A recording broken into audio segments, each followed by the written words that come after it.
স্বপ্ন দেখতে কার না ভালো লাগে। আমরা সবাই স্বপ্ন দেখতে পছন্দ করি, হোক সেটা ঘুমিয়ে কিংবা জেগে। আর যদি সেই স্বপ্নটা সুন্দর হয় তাহলে তো কোনো কথাই নেই। সুন্দর স্বপ্নগুলোর মধ্যে আমাদের কাছে আরো সুন্দর লাগে যখন হুট করে এক অচেনা মেয়ে বা ছেলের সঙ্গে স্বপ্নে দেখা হয়, প্রেম, তারপর বিয়ে, কত কিছুই না হয়। কিন্তু ঘুম থেকে উঠে মনে হয় এটা যদি বাস্তব হতো কতই না ভালো হতো। কিন্তু স্বপ্ন তো স্বপ্নই থেকে যায়, বাস্তবে পরিণত হলো কবে? যদি আপনার স্বপ্নগুলোকে বাস্তবে পরিণত করার প্রসেস শিখতে চান তবে আজকের ভিডিওটি আপনার জন্য। তাই ভিডিওটি একদম শেষ অবধি দেখুন। গ্যাটলিন, সাউথ ক্যালিফোর্নিয়া নামের এক স্থানে এক ছেলের জন্ম হয়। সে বড় হবার পর তার মাকে হারায় এবং বাবা প্যারালাইসিস হয়। একদিন হঠাৎ তার জীবনে ঘুমের মধ্যে স্বপ্নে এক সুন্দরী অচেনা মেয়ে আসে। ছেলেটি তার স্বপ্নকে বাস্তবায়ন করে। মেয়েটির সঙ্গে বাস্তবে দেখা হয়, প্রেম, ভালোবাসা, আরো অনেক কিছু। ছেলেটির এই চমৎকার গল্পটি নিয়ে আজকের এক অসাধারণ ভিডিও হতে চলেছে। এই গল্পটি ইতিহাসের পাতায় নাম লিখেছে। ভিডিওটি শেষ অবধি দেখার পর আপনিও বলতে বাধ্য হবেন, ভাই রে ভাই, জীবনের সেরা একটি গল্প দেখলাম। তাই দেরি না করে আমরা চলে যাই গল্পের একদম শুরুতে। গল্পের শুরুতে ভোরবেলা ছেলেটি জগিং করতে করতে একটা জায়গায় যাচ্ছিল যেখানে সেই সুন্দরী মেয়েটা দাঁড়িয়ে থাকতো। সেখানে যাবার পর সে দেখে মেয়েটা দাঁড়িয়ে আছে তার জন্য। ছেলেটি কখনোই মেয়েটার মুখ দেখতে পারত না, কিন্তু তার মনে হতো মেয়েটাকে সে 1000 বছর ধরে চেনে। তবে সে কখনোই তার কাছে যেতে পারত না। আকাশটা কেমন যেন মেঘে আচ্ছন্ন। হঠাৎ একটা বিজলি চমকায়।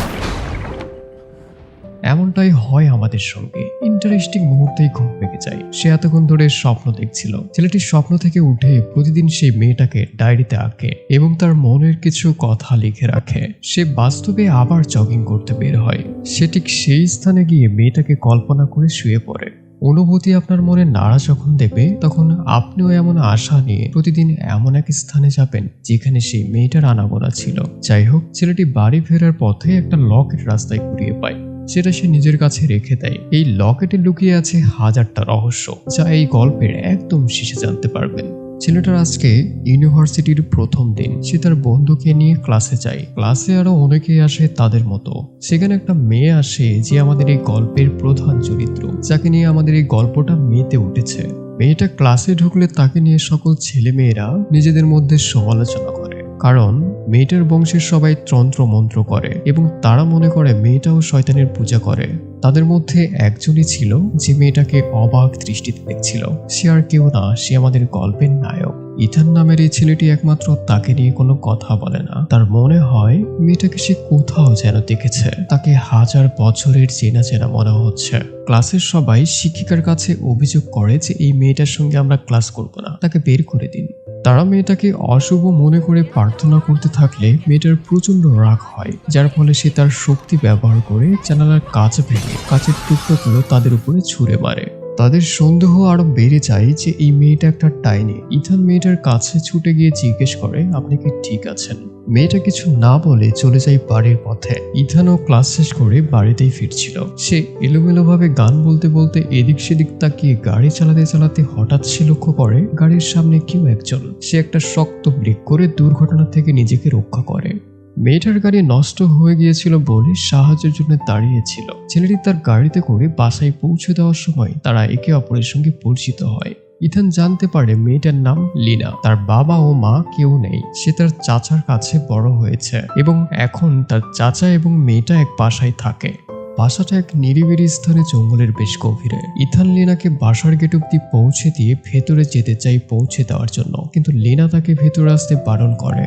ইথান স্বপ্নে যেই স্থানটিতে মেয়েটাকে বারবার দেখত সেখানে আজ সন্ধ্যা নামার পর এক অভিশপ্ত মেঘ জমেছে। শহরের বেশ কিছু মানুষ সেখানে হাজির হয়েছে এই কাণ্ডটি দেখার জন্য। সবাই প্রার্থনা করছে এই অভিশপ্ত মেঘ থেকে শহরকে রক্ষা করার জন্য। তাদের মধ্যে কয়েকজন বলে যে লিনা এই শহরটিতে আসার পর থেকেই এই স্থানটিতে এমন হচ্ছে। ইথানও সেখানে উপস্থিত ছিল। ইথানের বান্ধবী লিনাকে একদমই পছন্দ করে না। ইথানের বান্ধবী লিনাকে নিয়ে আজে বাজে কথা বলছিল। ইথান সেসব কথা একদমই বিশ্বাস করছে না। পরের দিন ইথান ইউনিভার্সিটিতে লিনাকে না খুঁজে পেয়ে তার বাসায় আসে তাকে খুঁজতে। জায়গাটা সুন্দর হলেও কেন যেন ভয়ের ছাপ। বাড়িটি খুব পুরনো মনে হচ্ছে। দেয়ালগুলোকে কাছে শিকড় আঁকড়ে ধরেছে। ইথান ধীরে ধীরে বাসার দরজা অবধি আসে। সে দরজায় হাত দেবে দরজা খোলার জন্য, কিন্তু ঠিক এমন সময় দরজা নিজে থেকে খুলে যায়। মনে হচ্ছে ইথানের মনের কথা দরজা পড়ে ফেলেছে। ইথান লক্ষ্য করে ভেতরটা একদমই ভিন্ন রকম, আধুনিকতার ছাপ, বাহিরের মতো পুরনো নয়। ইথান সিঁড়ির কাছে গিয়ে লিনাকে ডাক দেয়, কিন্তু কারোরই সাড়া মেলে না। ইথান লক্ষ্য করে আড়ালে কেউ একজনের পা। সে ভয়ে বাসা থেকে বের হলে দরজা নিজে থেকে বন্ধ হয়ে যায়। বেলকনি থেকে লিনাকে দেখা যাচ্ছে নিচে বসে আছে। ইথান খুশি হয়ে তার কাছে গেলে লিনা তার হাঁটার শব্দ পেয়ে পেছনে তাকিয়ে বলে, তুমি এখানে কি করছো? ইথান উত্তরে বলে, আমি তো জাস্ট দেখতে এসেছি আপনি ঠিক আছেন কিনা। লিনা প্রশ্ন করে, কিসের জন্য? ইথান বলে, জানি না। লিনা বলে, তাহলে চলে যান। ইথান বলে, না, যাব না। ইথান লিনার পাশে গিয়ে বসে। লিনা ইথানকে চলে যেতে বললেও ইথান যখন লিনার পাশে এসে বসে লিনা খুশি হয়। ইথান এবং লিনার মধ্যে অনেক কথা হয়। ইথান লিনাকে তার কথা দিয়ে ইমপ্রেস করে ফেলে, কিন্তু লিনার যে ইথানকে ভালো লেগেছে সেই বিষয়টা গোপন করার জন্য লিনা ভান করে বাড়ির দিকে হাঁটা শুরু করে। ইথান লিনার পিছু পিছু যায় এবং দেয়াল টপকাতে সাহায্য করে। লিনা ইথানকে চলে যেতে বলে কারণ তার চাচা দেখে ফেললে ইথানের সমস্যা হবে, কিন্তু ইথান সব কথাকে উপেক্ষা করে লিনাকে সেই লকেটটা গিফট করতে চায় যেটা সে কুড়িয়ে পেয়েছিল। কিন্তু লিনার চাচা ঠিক সেই মুহূর্তে চলে আসে এবং লিনাকে ডাক দেয়। ইথান ঘাবড়ে যায়, কিন্তু বিষয়গুলোকে গোপন করার জন্য বলে, হ্যালো স্যার, আমি ইথান, আমি লিনার ক্লাসমেট, আমরা একই সঙ্গে ক্লাস করি। লিনার চাচা তাকে অবাক করে দিয়ে বলে, তুমি লীলা এভার্সের ছেলে না? ইথান বলে, হ্যাঁ, আপনি কি আমার মাকে আগে থেকে চিনতেন? লিনার চাচা লিনাকে বলে, তুমি তোমার বন্ধুকে চা খেতে ভিতরে কেন আনোনি? লিনা বুঝতে পারে তার চাচার মতিগতি। লিনা ইথানকে সতর্ক করে ফিসফিস করে বলে, আপনি তাকে বলেন আমি আজকে আসতে পারবো না। ইথান উল্টো কথা বলে, খুশি হয়ে তার চাচাকে বলে, আমি চা খেতে চাই, ধন্যবাদ স্যার। ইথান ভেতরে গেলে লিনার চাচা ম্যাকন ইথানের সঙ্গে কথা বলতে বলতে ইথানকে জাদু করে এবং তার জীবনের শুরু থেকে শেষ অবধি বলতে বলে। ইথান ঠিক তেমনই করে। ইথান তার জীবনের শুরু থেকে শেষ অবধি বলতে শুরু করে। সমস্ত কিছু বলার পর ইথান সজ্ঞানে ফিরে আসে। লিনা ইথানের অস্বাভাবিকতা লক্ষ্য করে জিজ্ঞেস করে, আপনি কি ঠিক আছেন? ইথান বলে, হ্যাঁ, কিন্তু আমার মনে হয় ঘুম ঠিক মতো হয়নি। তার মনের ভিতরে একটু খারাপ লাগলে সে তার চাচাকে বিদায় জানিয়ে চলে যায়। ইথান চলে যাবার পর লিনা মন খারাপ করে তার চাচাকে প্রশ্ন করে, আপনি তাকে কি করেছেন? তার চাচা তাকে বলে, তার এখানে আসা আমি পছন্দ করিনি, তুমি কখনোই কারোর সঙ্গে বন্ধুত্ব করতে পারবে না। লিনা কান্না গলায় বলে, আমি কি আমার জন্মদিন পর্যন্ত হাসি খুশি থাকতে পারবো না? লিনার চাচা বলে, তোমার কি মনে নেই গতকাল ইউনিভার্সিটিতে কি হয়েছে? সেই ছেলে তোমার জন্য কখনোই শোভনীয় নয়, সে যেন আর না ফিরে আসে। লিনা কাঁদতে কাঁদতে বলে, আপনার কি মনে হয় সে আর কখনো ফিরে আসবে? ইথান তার গাড়ির দিকে যাচ্ছিল, কি যেন মনে করে আবার পেছন দিকে ব্যাক করে। লিনা তার রুমে শুয়েছিল। সে উঠে জানালা দিয়ে দেখার চেষ্টা করে ইথান চলে গেল কিনা, কিন্তু না, সে লক্ষ্য করে ইথান আবারও ফিরে এসেছে এবং লিনাকে ইশারা করে বাইরে আসতে বলে। লিনাও হাসি খুশি মন নিয়ে তার কাছে যায়। ইথান লিনাকে বলে, আমি জানি না ওখানে আমার কি হয়েছিল। লিনা বলে, এটা আপনার দোষ নয়। ইথান লিনার দিকে তাকিয়ে স্বপ্নের সেই মেয়েটার চেহারা অনুভব করলে তার চুলগুলো মুখের সামনে এনে বোঝার চেষ্টা করে স্বপ্নের সেই মেয়েটাই লিনা কিনা। ইথান বুঝতে পারে এই সেই মেয়েটা যে আমার স্বপ্নে আসতো। লিনাকে বলে, আপনি কি মনে করবেন জানি না, কিন্তু আমি আপনাকে স্বপ্নে দেখেছি, প্রতি মুহূর্ত, প্রতি রাতে। লিনা তার কথা খুব মনোযোগ দিয়ে নরম উষ্ণ দৃষ্টিতে দেখছিল। এদিকে ইথানের মনে পড়ে যায় যে লিনাকে সে লকেটটা দিতে ফিরে এসেছিল। সে লকেটটা বের করে লকেটে থাকা লেখাগুলোর কথা বলে। বেশ কয়েকটা লেখা ছিল, আমি সেগুলোর কথা বলছি না, আপনারা সিনেমাটা অবশ্যই দেখবেন, তখন আরো বেশি মজা পাবেন। সেখানে একটা তারিখ লেখা ছিল 21শে ডিসেম্বর। এই তারিখটি দেখে লিনা একটু অবাক হয়, কারণ 21শে ডিসেম্বর লিনার জন্মদিন। তার বয়স 16 হবে সেই জন্মদিন আসলে, এবং একটি ভয়ানক ঘটনা ঘটবে যা লিনা আগে থেকেই জানে, কিন্তু ইথান তা জানে না। ইথান লিনার জন্মদিনের কথা শুনে বলে, এটা তো খুব ভালো, তাহলে আপনার জন্মদিনের উপহার এই লকেট। আমি আপনাকে আমার এই লকেটটা আপনার জন্মদিনের উপহার হিসেবে দিচ্ছি। সে যখন লিনার হাতে লকেটটা দিয়ে হাতে হাত রাখে, তখন তারা দুজনেই পূর্বের একটি স্মৃতি দেখে যা তারা দুজনেই জানতো না আগে। সেখানে দুজন প্রেমিক প্রেমিকাকে দেখানো হয়। মেয়েটিকে কেউ একজন ডাক দিলে তার দিকে ছুটে যায়, অন্যদিকে ছেলেটিকে কেউ একজন এসে গুলি করে। এদিকে ইথানের ঘুম ভেঙে যায়। সে বুঝতে পারছে না সে এখানে কিভাবে। সে নিচে যায় এবং তার পরিবারের দায়িত্ব কর্মরত অ্যামাকে পেয়ে তাকে জিজ্ঞেস করে সে বাসাতে কিভাবে এলো। ইথানের মা মারা যাবার পর ইথানের সব দায়িত্ব এই মহিলাকে দিয়ে গেছে। তিনি বলে, তুমি যখন এসেছো তখন বললে তোমার ঘুম ঠিক মতো হয়নি, তাই তুমি ঘুমাবে, এবং তুমি ঘুমাতেও গেলে। এখন আমাকে জিজ্ঞেস করার মানেটা কি? ইথান রেগে গিয়ে চিৎকার করে বলে, আমি এখানে কিভাবে? এমা তাকে বলে, তুমি চিৎকার করছো কেন? ইথান দুঃখিত বলে সোফায় বসে ভাবছিল। এমা ইথানকে এ বিষয়ে কিছু জ্ঞান দিলে ইথান বলে, আমার কারো জ্ঞান প্রয়োজন নেই। ইথানের হাতে এমা সেই লকেট দেখে একটু অবাক হয়। সে ইথানকে সেই লকেট সেই স্থানে রেখে আসতে বলে যেখানে সেই লকেটটা পেয়েছে। ইথান এই কাজ করতে একদমই ইচ্ছুক ছিল না। পরের দৃশ্যে ইথান লিনার বাসায় যায় দেখা করতে। সে গেটের মধ্যে ঢোকার পর কিছু দূর যেতে লক্ষ্য করে সে বাসার দিকে যাচ্ছে না, বরং উল্টো দিকে যাচ্ছে। সামনে তার গাড়ি। সে আবার উল্টো দিকে ঘুরে বাসার দিকে যেতে থাকে। এইবারও সে একই ঘটনা দেখে। সে এবার দেখে তার মতো দেখতে ইথান গাড়ি থেকে বের হয়ে ভেতরে ঢুকছে। সে আবার ঘুরে দাঁড়িয়ে সামনের দিকে হাঁটা শুরু করে, কিন্তু সে কিছু দূর যেতেই তার পা অবশ হয়ে যায়। সে মাটিতে লুটে পড়ে হাঁটু গেড়ে। আর এদিকে মেঘে ঢেকে যায় আকাশ। চারিপাশ থেকে কালো শিকড় এসে তাকে আঁকড়ে ধরে। লিনা বুঝতে পারে বাইরে কিছু একটা হচ্ছে, তাই সে বাইরে গিয়ে এমন অবস্থা দেখে ইথানকে উদ্ধার করে তার শক্তি ব্যবহার করে। ইথান অসুস্থ হয়ে পড়ে। তাকে রুমে নিয়ে গিয়ে শুয়ে রাখে আর একটা চা দিয়ে তার সঙ্গে গল্প করতে করতে বলে, আমরা সব মানুষের মতো নয়, আমরা একটু আলাদা। আমাদের কাছে ম্যাজিক্যাল পাওয়ার আছে, কিন্তু সবাই যে আমাকে ডাইনি বলে এই শব্দ আমি পছন্দ করি না। আমাদের পরিবারকে ক্যাস্টার বলা হয়। ইথান লিনাকে জিজ্ঞেস করে, আমার সঙ্গে এমন ঘটনা কেন ঘটলো, কি ছিল সেটা? লিনা জানায়, আমার চাচা বাড়ি থেকে বের হওয়ার সময় আমাকে রক্ষা করার জন্য বাসাটা সুরক্ষিত করে যায়। এটা আমার চাচার একটা মন্ত্র, কিন্তু এটা তোমার সঙ্গে আর ঘটবে না। ইথান লিনাকে জিজ্ঞেস করে, তুমি কি জাদু করোনি? লিনা বলে, না, আমি জাদু করিনি না। আমি আসলে ক্লাসে ওই জানালাগুলো ভাঙতে চাইনি। আমি নিজেকে নিয়ন্ত্রণ করতে পারি না অনেক সময়। আমার ভেতরে এক শক্তি আছে, আর এই শক্তি ধীরে ধীরে বৃদ্ধি পাচ্ছে। ইথান লিনার কাছে গিয়ে বলে, তোমার পাওয়ার আছে মানলাম, কিন্তু তুমি আর কি কি করতে পারো? লিনা তার শক্তি ব্যবহার করে ইথানকে তার কবিতা দেখায় সমস্ত দেয়ালে। লিনা ইমোশনাল হয়ে ইথানকে বলে, আমার এসব দেখানো তোমাকে ঠিক হয়নি। তুমি জানো আমি সবসময় লুকিয়ে থাকি। মনে হয় সবাই আমাকে নিয়ে ফিসফিস করছে। লোকেদের ভয় পেতে পেতে আমি এখন পাগল। আমার নিজের এসব শক্তি ভালো লাগে না। কেবল তুমি মাঝে মধ্যে আমার সঙ্গে স্বাভাবিকভাবে কথা বলো। ইথান লিনার চুল বুলিয়ে দিয়ে হাসে। ইথানের হাসি দেখে লিনা জিজ্ঞেস করে, তুমি কি আমার দুঃখ দেখে হাসছো? ইথান হাসি মুখে লিনাকে বলে, তুমি একটি অলৌকিক শক্তি। তুমি কেন স্বাভাবিক হতে চাও? তাদের দুজনের মনের সঙ্গে মন কথা বলছিল। এই মুহূর্তে লিনার চাচার গলার শব্দ আসে। সে ইথানকে জানালা দিয়ে পালিয়ে যেতে সাহায্য করে, নিচ থেকে কাছের শিকড় দিয়ে একটা মই তৈরি করে। যাবার সময় ইথান লিনাকে অফার করে সিনেমা দেখার জন্য। লিনা তাতে খুশি হয়, একটা হাসি দেয়।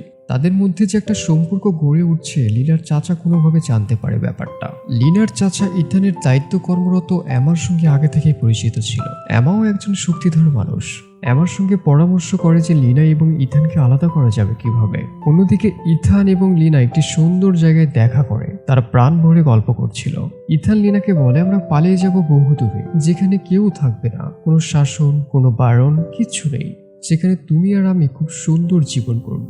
লিনা ইথানকে জানায় যে আমাদের বংশের প্রতিটা মেয়ের 16তম জন্মদিনে ব্যক্তিত্ব পরিবর্তন হয়ে যায়। আমার 16তম জন্মদিনে হয় আমি ডায়েরি হব, নয়তো আমি একজন শক্তিশালী ভালো মানুষে পরিণত হব। সংক্ষেপে এটাকে বলে আলো কিংবা অন্ধকার। আমার পক্ষে পালানোর কোনো উপায় নেই। আমার চাচা আমাকে সুরক্ষিত করার জন্য এখানে নিয়ে এসেছে। আমি যদি পালিয়ে যাই তবে আমার সঙ্গে পরে কি হবে তা জানা নেই। আমার চাচাতো বোন রিডলি তার 16তম জন্মদিনে অন্ধকারে পরিণত হয়েছে। আমি সেটা নিজে চোখে দেখেছি। সে খুব খারাপ ব্যক্তিত্বে পরিণত হয়েছে। আমি তা হতে চাই না।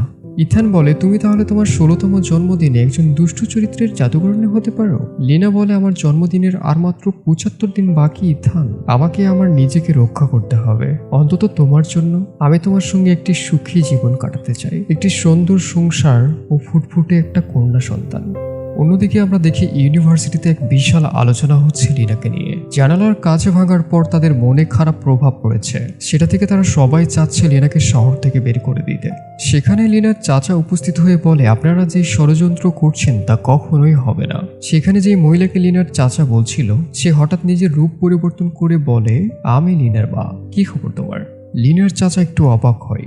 লিনার মা মানে ডাইনিটি বলে, তুমি শুনে রাখো, লিনাকে আমি আমার কাছে নিয়ে আসবো। তুমি কখনোই লিনাকে অন্ধকার হওয়া থেকে রক্ষা করতে পারবে না।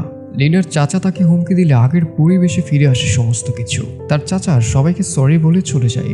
পরের দৃশ্যে আমরা দেখি লিনার চাচাতো বোন রিডলি শহরের দিকে ঢুকছে। সে সোজা ইউনিভার্সিটির দিকে যায় ইথানকে খুঁজতে। দুর্ঘটনাবশত সেখানে গেলে ইথান তার সামনে পড়ে। ইথান এবং তার বন্ধুকে জিজ্ঞেস করে, তোমাদের মধ্যে কোন ভাগ্যবান ছেলে ইথান? ইথান যখন তার পরিচয় দেয় তখন তার সঙ্গে অশ্লীল আচরণ করে। ইথান জিজ্ঞেস করে, আমি কি আপনাকে চিনি? রিডলি বলে, না, আমার সঙ্গে আসো। ইথান জানতে চায় সে লিনার আত্মীয় কিনা। রিডলি বলে, হ্যাঁ, আসো আমার সঙ্গে। ইথান বলে, না, লিনার বাসায় গেলে তার চাচা আমাকে মেরেই ফেলবে। রিডলি বলে, আমরা সবাই লিনার বাসায় এসেছি ঘুরতে, তোমার সঙ্গে তার পরিবার দেখা করার জন্য মরে যাচ্ছে। ইথান খুশি হয়ে গাড়িতে ওঠে। তারা লিনার বাসায় ঢোকার আগে রিডলি ইথানকে মন্ত্র পড়ে মুখ বন্ধ করে দেয়, যেন সে কোনোভাবে কোনো কথা না বলতে পারে। বাসায় ঢোকার পর সবাই রিডলিকে দেখে একটু অবাক হয়, কারণ তাকে তো কেউ আমন্ত্রণ করেনি। অন্যদিকে ইথানকে সঙ্গে দেখে লিনার চাচা বলে, এই, তোমাকে না আমি দেয়াল টপকাতে বারণ করেছি? ইথান কথা বলতে চেয়ে কথা বলতে না পারলে লিনার চাচা বুঝতে পারে যে ইথানকে রিডলি জাদু করেছে। যাই হোক, লিনা এদিকে ডাইনিং টেবিলে সবকিছু সাজাচ্ছিল। সেখানে রিডলি ইথানকে নিয়ে হাজির হয়। ইথানকে রিডলির সঙ্গে দেখে লিনা একটু অবাক হয়। ইথান যে কিছু বলতে যাবে, কিন্তু তার দম বন্ধ করে রাখাতে সে কিছুই বলতে পারে না। লিনার চাচা লিনাকে শান্ত করে বলে, তেমন কিছু হয়নি মামনি, আসো আমরা ডিনার করি, সব ঠিকঠাক করো। রিডলি কোনো ক্ষতিই করতে পারবে না আমাদের। রিডলি ইথানকে আদরে আদরে কথা বলছিল এবং শরীরে স্পর্শ করছিল খারাপ ভঙ্গিমাতে। এটা লিনা একদমই সহ্য করতে পারে না। লিনা ইথানের কাছ থেকে রিডলিকে সরে যেতে বলে এবং তার শক্তি ব্যবহার করে একটা ঝড় তৈরি করে টেবিল ঘুরতে থাকে। একটা সময় রিডলি সেখান থেকে না সরে গেলে রিডলির উপরে অ্যাটাক করে এবং তাকে বাসা থেকে বের করে দেয়। লিনা সবার থেকে শক্তিধর ছিল, আর যার কারণে লিনার মা লিনাকে অন্ধকারে টানছিল, কারণ লিনার মা লিনাকে ব্যবহার করতে চাচ্ছিল। কিন্তু লিনার চাচা লিনার ভালো চাই, সেটা হতে দেবে না বলে লিনাকে এখানে এনেছে সুরক্ষিত রাখার জন্য। কিন্তু লিনার মা এই সমস্ত কিছুর উপরে নজর রাখছে রিডলিকে ব্যবহার করে। বলা যেতে পারে রিডলি একটা পাগলি, সেই গল্পে খুব খারাপ চরিত্রের একজন মেয়ে। এদিকে এই ঘটনার জন্য ইথান অনেক অসুস্থ হয়ে পড়ে। ইথানকে লিনা রোমে নিয়ে যায় এবং রিডলির এমন আচরণের জন্য ইথানকে লিনা সরি বলে। ইথান বলে, সে একজন কুত্তার মতো, তাই না? লিনা বলে, না, সে কুত্তা না বটে, কিন্তু সে একজন সাইরেন। সে একজন পুরুষের সঙ্গে যা ইচ্ছে তাই করতে পারে। ইথান বলে, সে একজন দুশ্চরিত্রা। লিনা বলে, রিডলি আগে এমন ছিল না, সে আমাকে পছন্দ করত, তার চরিত্রও ভালো ছিল। তুমি জানো, আগে আমরা একসঙ্গে কত ভ্রমণ করেছি, কত আনন্দই নাই করেছি। যখন তার বয়স 16 বছর হয়, সে সেই রাতে পালিয়ে যায়। সে বলেছিল যে সে নিজেকে অন্ধকারে অনুভব করছে। সে আরো বলেছিল তাকে অনেক দূরে যেতে হবে, সে যাকে ভালোবাসে তাকে আঘাত করার আগে। সে সেই রাতে অন্ধকারের মানুষে পরিণত হয় এবং একটা ছেলেকে তার দিকে আকৃষ্ট করে তখনই, এবং তাকে রেল লাইনে দাঁড় করে রেখে হত্যা করে। আমি সবই দেখেছি। লিনা আরো বলে, রিডলির সঙ্গে যা হয়েছে তা ঠিক হয়নি, একই বিষয় আমার সঙ্গেও হতে পারে।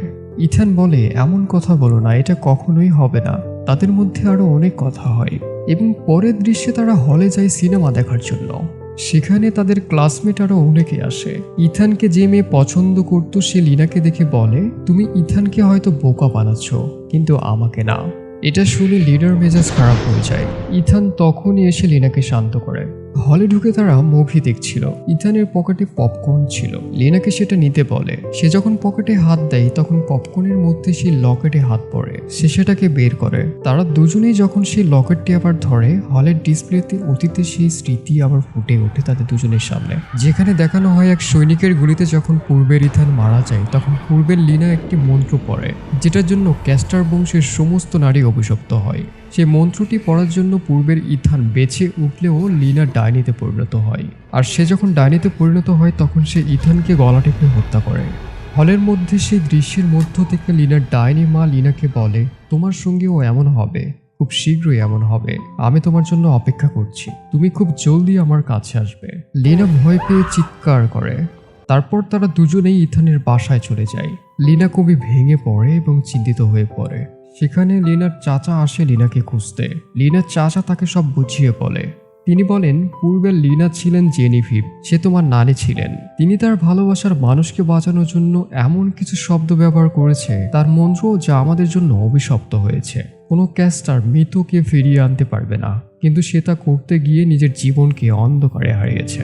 লিনার রাগ ছিল। সে তার চাচাকে বলে, আপনি আমাকে বলেছিলেন আমার মা মারা গেছে, কিন্তু কেন আপনি আমাকে মিথ্যে বলেছেন? এমা বলে কিছু ভাষার ব্যাখ্যা হয় না। লিনার চাচা লিনাকে বলে আমি তোমাকে সব খুলে বলবো। তোমার মা ক্যাস্টারদের মধ্যে থেকে সব থেকে শক্তিশালী। সে অন্ধকারে ছায়ায় বাস করে, কিন্তু যদি সে কখনো কারোর সামনে আসে তবে অন্যদের রূপ নিয়ে ছদ্মবেশে হাজির হয়। তোমার প্রতি তোমার মায়ের কোনো ভালোবাসা নেই, সে চায় তুমি অন্ধকারে যাও। আমি তোমার মায়ের থেকে তোমাকে রক্ষা করার চেষ্টা করছিলাম মাত্র। লিনা বলে আমি কি তাহলে অন্ধকারে পরিণত হব? তার চাচা বলে না, তুমি এমন বলতে পারো না। তোমার মধ্যে যে শক্তি আছে সেটা তোমার মায়ের থেকেও বেশি শক্তি। তোমার শক্তিকে আরো শক্তিশালী করতে হবে, মনে বল আনতে হবে এবং অভিশাপ থেকে নিজেকে রক্ষা করতে হবে। তুমি চাইলেই এই অভিশাপ থেকে নিজেকে রক্ষা করতে পারবে, তবে তোমাকে তার জন্য তোমার ভালোবাসা ত্যাগ করতে হবে। ইথানের থেকে দূরে থাকতে হবে। এই কথাটা ইথানের বুকে ধাক্কা লাগে, বুক কেঁপে ওঠে। লিনা ইথানের থেকে কিছুটা সরে যায়, কারণ লিনা চায় না সেও তার নারীর মতো তার ভালোবাসার মানুষকে হত্যা করতে আর অন্ধকারে পরিণত হতে। ইথান বলে না লিনা, এটা ঠিক না। এমা ইথানকে বলে লিনার মা তোমাকে ব্যবহার করছে ইথান, তার চাচা যা বলেছে তা ঠিক। ইথান কোনোভাবেই মানতে রাজি নয়। সে লিনাকে বারবার বলছে তুমি এটা কখনোই করো না। লিনার চাচা লিনাকে বোঝায় যে তুমি যদি তোমার অভিশাপ ভাঙতে চাও তবে তোমার আবেগকে নিয়ন্ত্রণ করতে হবে, আর এই ছেলেকে ভালোবেসে তুমি চরম বিপদে পড়বে। লিনার রেগে গিয়ে তার চাচাকে বলে আপনি কিভাবে বুঝবেন চাচা, আপনি তো কখনো কাউকে ভালোই বাসেননি, আপনার তো কোনো বন্ধুও নেই, আপনি কিভাবে বুঝবেন এটা করা কতটা কষ্টকর। ইথান ওদিক থেকে বলে লিনা আমরা দুজনে মিলে এই অভিশাপ ভাঙবো, তুমি এটা কখনোই করো না। লিনার চাচা রেগে গিয়ে ইথানকে আঘাত করে দূর থেকে এবং বলে আমি তোমাদের দুজনকেই মেরে ফেলবো, তোমাকে তার জীবন থেকে বেরিয়ে আসতে হবে। তুমি কি আমার কথা শুনতে পাচ্ছ? লিনা, তুমি তোমার ভালোবাসার মানুষকে বিদায় দাও। লিনার চাচা তাকে ইথানের থেকে আলাদা করেছে, লিনাকে দেখতে দেয় না। তিনি মনে করেন তাদের আলাদা রাখাই অভিশাপ ভাঙার জন্য সেরা উপায়, কিন্তু সেটা ভুল। ভালোবাসাই পারে সমস্ত কিছুকে জয় করতে। ইথান লিনাকে চিনে যেমনটা সে নিজেকে চিনে। ইথান অনুভব করছে লিনা দূরে থাকতে থাকতে বহু দূরে সরে যাচ্ছে এবং একটা সময় তাদের বাঁধন ছিন্ন হবে, একটি ভালোবাসা ভেঙে টুকরো টুকরো হবে। ইথান টিভি অন করে দিয়ে লিনার ছবি আঁকছিল যেমনটা সে স্বপ্নে দেখত। হঠাৎ দরজায় কে যেন কড়া নেড়েছে। সে গিয়ে দেখে তার বন্ধুর মা শিক্ষিকা। ইথানের বাসায় দুটো দরজা ছিল, একটা খুললেও অন্যটা খুলছিল না। দরজা খোলার অনেক চেষ্টা করছিল এবং ওনার সঙ্গে কথা বলছিল। উনি ভেতরে আসতে চায় এবং ইথানের সঙ্গে গল্প করতে চায়। ইথানের বন্ধুর মা কখনোই ইথানের সঙ্গে এমন বন্ধুসুলভ আচরণ করেনি, তাই ইথানের সন্দেহ হয়, যার কারণে ইথান চালাকি করে বলে এই দরজা খুলবে না মনে হয়, আপনার আর ভেতরে আসা হলো না। তার বন্ধুর মা বলে আমি ভেতরে আসতে চাই, এটা কি আরো একবার বলতে হবে? সে রেগে যেতেই তার হাত থেকে ছদ্মবেশী প্লেটটা ভেঙে যায়। ইথান দেখে ভয় পেয়ে যায়। লিনা ইথানের বাসা থেকে যাবার আগে ইথানের বাসা সুরক্ষিত জাদু দ্বারা সুরক্ষিত করে রেখেছে, যার কারণে লিনার মা সে দরজার এপারে আসতে পারছিল না। ইথান তবুও ভয় পেয়ে পেছনের দরজা দিয়ে পালিয়ে যায় সোজা লিনার বাসায়। সেখানে গেলে তাকে দেখে লিনার চাচি এবং দাদি ইথানের সামনে একটা দেয়াল তৈরি করে। তারা ইথানকে চলে যেতে বলে। ইথান লিনার কাছে অনুরোধ করে 1 মিনিট কথা বলার জন্য। লিনা তার সামনে আসে এবং ইথানকে বলে তারা যা বলছে তা তোমাকে শুনতে হবে। ইথান জোর গলাতে না বললে তাদের জাদুর দেয়াল ভেঙে যায়। ইথান লিনাকে বলে তোমার পরিবারের কথা শুনে আমি আজ অসুস্থ, আমাকে মেরে ফেলছে তোমার পরিবার। তুমি জানো তোমার পরিবারের কথা শুনতে গিয়ে আমার হৃদয় প্রায় মৃত। তোমার ফ্যামিলি আমাকে প্যারালাইসিস হিপনোটাইজ করে রেখেছে। গত 2 সপ্তাহ ধরে তোমার সঙ্গে আমার কোনো দেখা এবং যোগাযোগ নেই। আমার হৃদয় প্রায় বেরিয়ে যাচ্ছে। অন্যদিকে তোমার ডাইনি মা আমার দরজায় হাজির। আমার হার্ট অ্যাটাক হবার অবস্থা। তুমি কি তার খবর রেখেছো? আমি তোমার ফ্যামিলি ও অভিশাপের ব্যাপারে চিন্তা করি না। তুমি অন্ধকারে যাচ্ছ না আর না আমাকে হারাচ্ছ। তুমি যা করো না কেন কিংবা তারা যা করুক না কেন, আমি এখন এখানেই দাঁড়িয়ে আছি। কি করতে পেরেছে তাদের জাদু? লিনা এসব শুনে ইমোশনাল হয়ে পড়ে এবং লিনার চাচা চাচি এবং দাদি একটু শান্ত হয়। লিনার চাচা বলে এই ছেলে আমাদের মন্ত্র কিভাবে ভাঙতে পারে, তার তো কোনো শক্তি নেই। লিনার চাচি এবং দাদি বলে এটা ভালোবাসার শক্তি, তাদেরকে তাদের মতো থাকতে দেওয়া উচিত। পরের দৃশ্যে লিনা এবং ইথান আমার কাছে সাহায্য চায়, কারণ এমা ক্যাস্টাল লাইব্রেরির দায়িত্বে আছে। সেখানে কিছু বই আছে যেগুলোর মধ্যেই অভিশাপ ভাঙার উপায় লেখা থাকতে পারে। এমা তাদেরকে সেই লাইব্রেরিতে নিয়ে যায়, যেখানে লিনার চাচা প্রতিদিন আসতো এই অভিশাপ ভাঙার ব্যাপারে জানতে, কিন্তু কিছুই খুঁজে পায়নি। তবে সেখানে এমন একটা রুম আছে যেটার মধ্যে সবাই ঢুকতে পারে না, কেবল সেই রুমটা যাকে পছন্দ করবে সেই ঢুকতে পারবে। এমা লিনাকে চোখ বন্ধ করে তার মনের ইচ্ছা চাইতে বলে। তারা লক্ষ্য করে সেই রুমের দরজা খুলে গেছে, সেখানে একটা বই রাখা আছে। তারা মনে করে এটার মধ্যেই সমাধান থাকতে পারে, কিন্তু সেই বইটা ওপেন হলেও কিছুই লেখা ছিল না। এমা বলে সবার সামনে এই বই নিজের লেখাগুলোকে দেখায় না। তারা দুজন বাইরে যায়।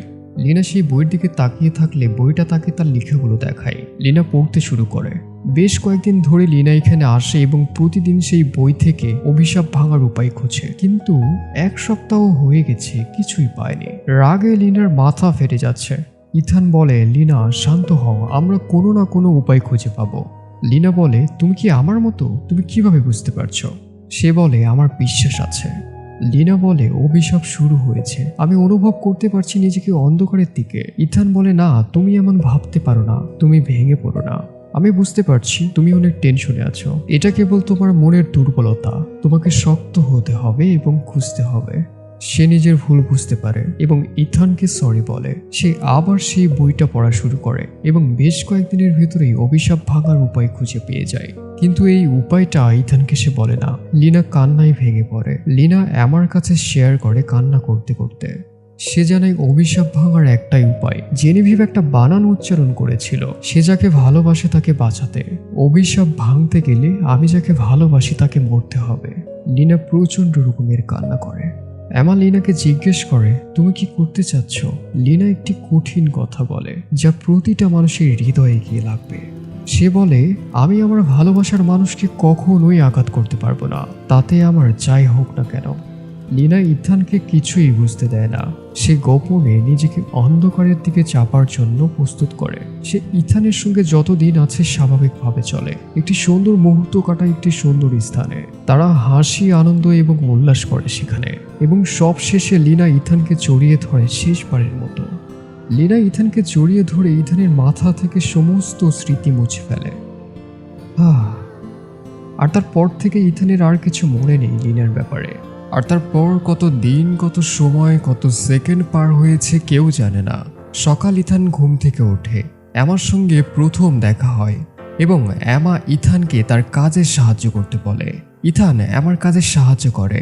তারা দুজন কাজ করতে করতে এমা ইথানকে বলে, ইথান, আজ ডিনারে লিনাকে ক্রিসমাসের উপলক্ষে বাসায় ইনভাইট করিও, সে যেন আমাদের বাসায় খায় আজ রাতে। ইথান বলে, লিনা, তাকে কেন বাসায় ইনভাইট করব? আমি তো তাকে ইউনিভার্সিটিতে সবে মাত্র চিনলাম, সে ক্লাসে কার সঙ্গে কথা বলে না। তুমি কি তাকে চেনো? এমা অবাক হয়ে মাথা নাড়িয়ে বলে, না। ইথান বলে, ক্লাসের সবাই তো তাকে খুব খারাপ বলে, বিশেষ করে অ্যামেলিয়ার মা আমাকে বলেছে সে একটা মানসিক প্রতিষ্ঠানে ভর্তি ছিল। আমি জানি না অ্যামেলিয়ার মা যা বলেছে তা সত্য কিনা, কিন্তু সে একটা অদ্ভুত মেয়ে। ইথান এসব বলে চলে যায়। এমার চোখে আবেগের অশ্রু। পরের দৃশ্যে একটি সম্মেলনে স্যাক্রিফাইস নিয়ে চমৎকার কিছু লাইন বলা হয়। সেখানে অনেকেই উপস্থিত ছিল, ইথানও উপস্থিত ছিল। বক্তব্যে বলা হয়, আমি আজ সামান্য কিছু বলবো। আমি আজ প্রচার করব একটি শব্দ যা এখন আর খুব একটা মানুষের হৃদয়ে নেই। এই শব্দ সম্পর্কে আমরা আর বেশি শুনি না, স্যাক্রিফাইস। এটাকে আমরা আধুনিক শব্দ বলবো না। মানুষ এখন স্যাক্রিফাইস শব্দটি শুনলে ভয় পায়, ভাবে তাদের কাছ থেকে কিছু কেড়ে নেওয়া হবে অথবা তাদের কিছু ছেড়ে দিতে হবে, যা ছাড়া তারা বাঁচতেই পারে না। তাদের কাছে ত্যাগ মানে ক্ষতি। এমন একটি বিশ্ব যেখানে আমরা সমস্ত কিছু পেতে চাই। তবে আমি মনে করি স্যাক্রিফাইস সব থেকে বড় বিজয়।